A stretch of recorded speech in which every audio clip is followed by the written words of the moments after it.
Alright. Guys, I saw something that threw me off a little the other day. I was behind a car in traffic and it had a bumper sticker on it. There's a paw print of a dog. And it said, "What happens in the dog park stays in the dog park." What are you confessing there? And that's a creative way to confess it too. And in a public park, you weirdo. It's that stupid Las Vegas slogan too that gets put in contexts that it doesn't need to be, you know?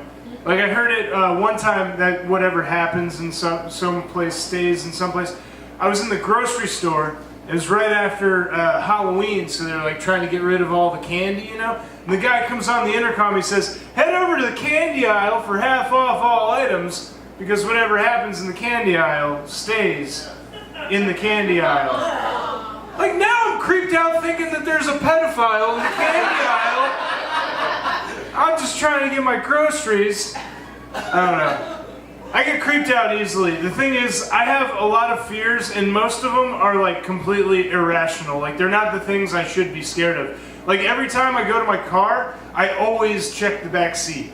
Because I've seen so many horror films as a kid, I'm convinced there's a killer in there waiting to strike. That's stupid. There's never a killer in the back seat. That's stupid, but I still text and drive. It doesn't make any sense. God, I'm scared of spiders. Is anybody here scared of spiders? Yes. Yeah, they suck. They're awful. And there's a whole bunch of them in the bushes around my front porch, which is a problem because that's where I like to go to smoke weed. So what I've decided to do is I'm going to blow smoke into the webs. Because I think if I get them high, they'll be my friends. It'll be like a Charlotte's Web scenario. I blow the smoke, I come out the next day, written in web above my door, it just says, "One chill dude." I'm like, alright, cool, we're alright. I had a pretty real scare the other night. My girlfriend got sick, so I took her to urgent care, and one of the tests that they ran was a pregnancy test. And the nurse, they do the test, the nurse goes away, she comes back a little while later, and she comes in, she goes, "So, did you want positive or negative?" Who asks like that? Come on. Like context clues. If we're at urgent care at midnight on a Tuesday, you should know which result we were hoping for.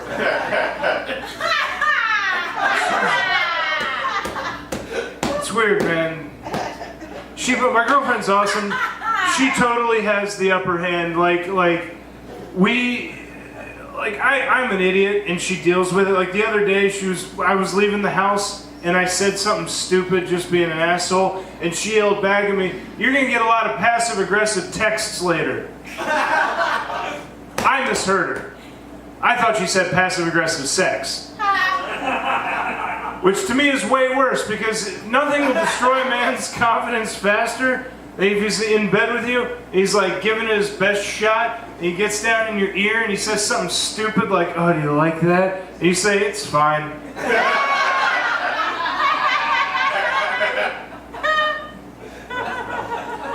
We had a fun conversation. We're learning a lot about each other. She's Asian, and the other day we were out in the sun and I got a little burnt. And a few days later, it kind of peeled off and it turned dark. And she looked at me all weird. She was like, "Babe, it's like you have to burn to tan."